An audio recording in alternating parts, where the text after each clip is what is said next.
सगळ्यांनी ठरवलं की आजच्या दिवशी जाऊन सिद्धिविनायकाचं दर्शन घ्यायचं। त्या प्रकारे सिद्धिविनायक मंदिरामध्ये आम्ही सगळेजण आलो, सर्वांनी दर्शन घेतलं। आज आमचा हाऊस चालू आहे। आता अधिवेशनाच्या आज कालचा दिवस तर काही काम झालं नाही, त्याच्यामुळे कालचं आजचं सगळी कामं उरकायची, त्याकरता तिथं चाललेलं आहे। आपण नेहमीच चांगल्या कामाची सुरुवात दर्शन घेऊन करतो। कुठं कोण पांडुरंगाचं दर्शन घेतं। आज आम्ही मुंबईत असल्यामुळे सिद्धिविनायकाच्या दर्शनाला राष्ट्रवादी काँग्रेस पक्षाचे तमामचे सहकारी आले, लोकप्रतिनिधी आले आणि व्यवस्थितपणे दर्शन घेऊन आता आम्ही आमच्या पुढच्या कामाला चाललेलो आहे।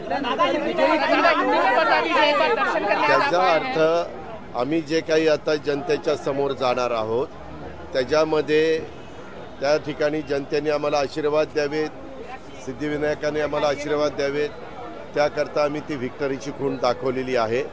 शेवटी जनता जनार्दन सर्व काही काय असतं आणि तो मतदार राजा आहे। आम्ही लोकांचा विश्वास पुन्हा संपादन करण्याच्या करता त्यांच्यासमोर जाणार आहोत, परंतु ह्या सगळ्या गोष्टीची सुरुवात एका चांगल्या दिवशी केली जाते। तो चांगला दिवस आज नेमका आलेला आहे, योग जुळून आलेला आहे आणि म्हणून आजचा दिवस आम्ही सगळ्यांनी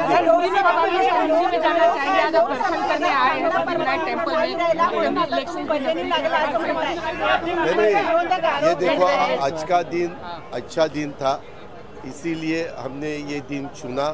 आज ट्यूसडे भी है, सिद्धिविनायक का दिन है, गणराया का दिन है, इसीलिए हमने ये दिन चुना और सब लोग हमारे लोक प्रतिनिधि को लेके हम दर्शन के लिए आए थे। अभी ठीक ठाक दर्शन हुआ है, अच्छी तरह से दर्शन हुआ है। अभी हम वापस विधिमंडल में जा रहे हैं। ये देखो, पापा को आशीर्वाद मांगने के लिए सभी लोग आते हैं। आज इतनी भीड़ है यहाँ, वैसा हमने भी आशीर्वाद मांगा है, जरूर पापा हमें आशीर्वाद देगा। हाँ, दिखाया था ना, हमें जो ठीक लगा वो हमने किया।